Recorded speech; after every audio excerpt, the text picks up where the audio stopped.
Oh.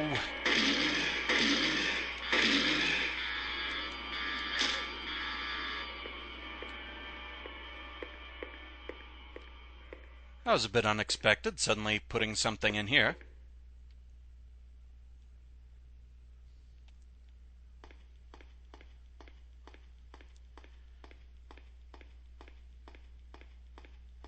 Are we putting any more roaches in here, or are we finally done with them?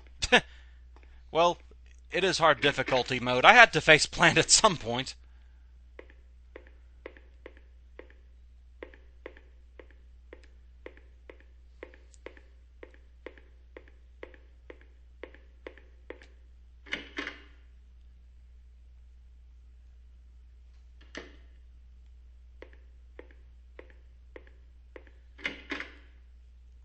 So all that's really left is to go back into the study.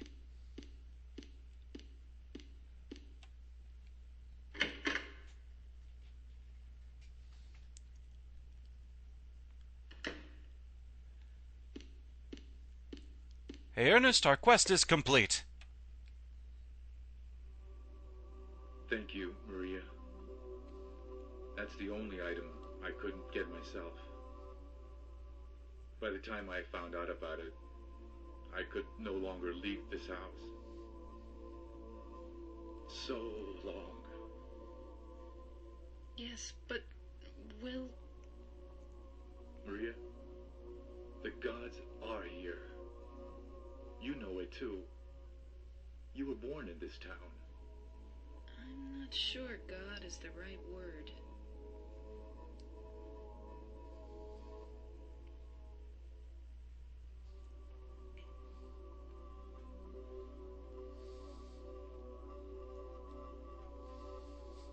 Do you believe in fate?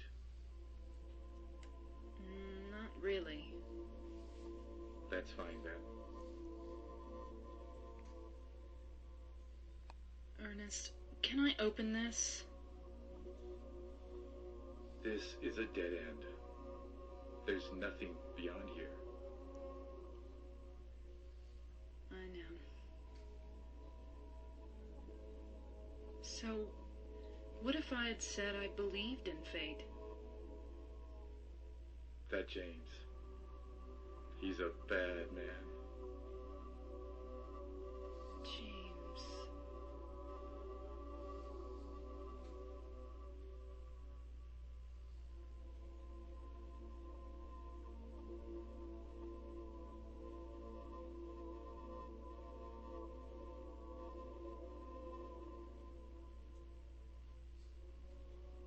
He... Yes. I know.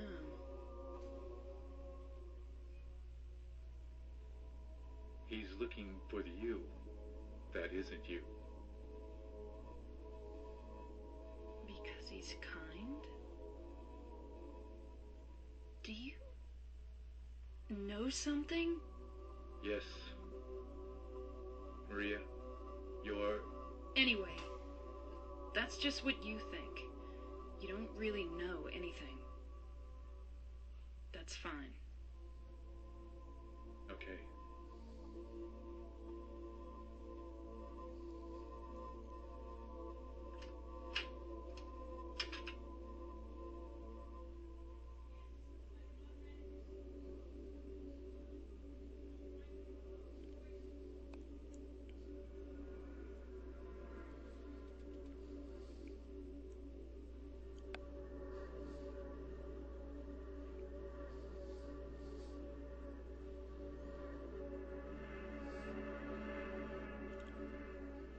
And so absolutely no one in here.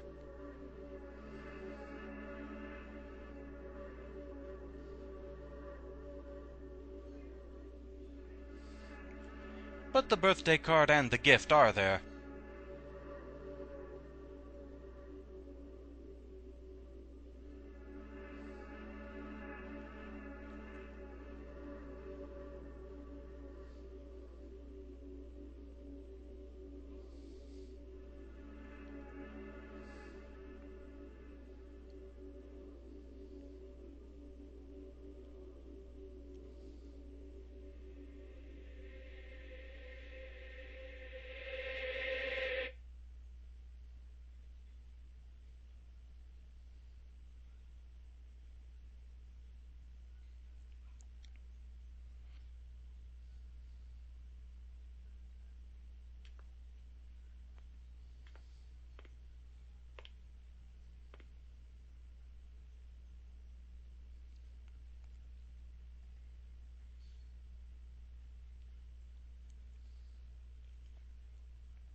James.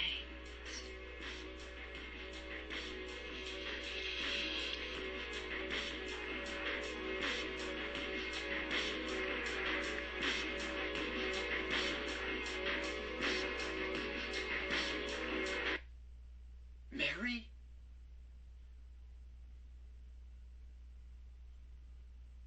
No, you're not. Do I look like your girlfriend? My name is Maria.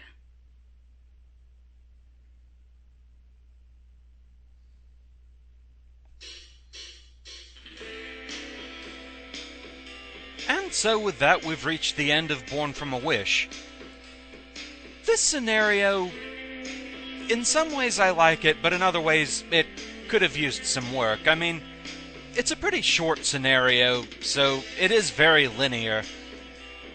Of course, all being in narrow confined spaces in that mansion, the camera... Ugh. But anyway, that's another matter entirely. The scenario itself, I do like it because it develops Maria a bit more.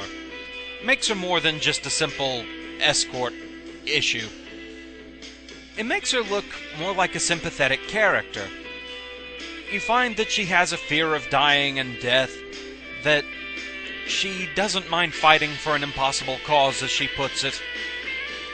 But you can also see kind of the tormented part of her. Much like Lisa in the first Silent Hill, Maria is simply a manifestation of the town that doesn't even know it at first. However, you can see little clues of it coming through as she explores the mansion. For instance, her looking at the stuffed animals in Amy's room and recalling Laura, who she's never met.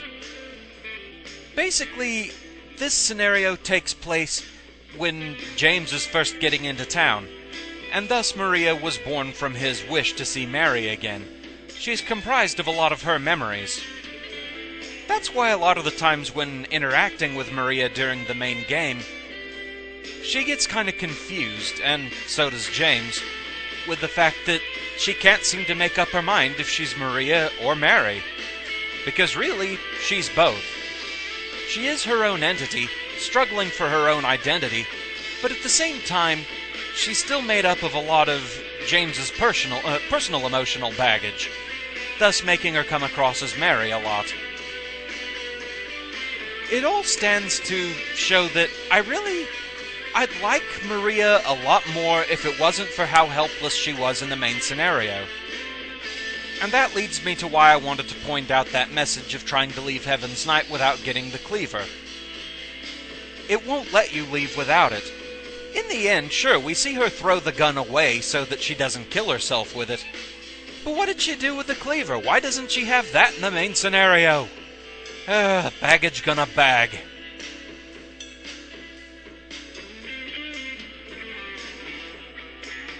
Because really, I wouldn't mind Maria at all if it wasn't for how helpless she is that way. This scenario really makes her a much more interesting character, and I kinda like that.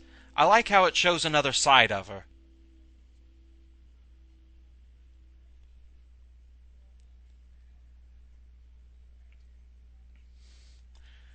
So for our efforts, we do get kind of a dumbed down result screen. We don't actually get a ranking for it or anything. It just tells us the basics of our going through this part. It also stands to show that stomping an enemy does count as killing it by fighting, since it shows I only apparently killed one enemy purely by shooting.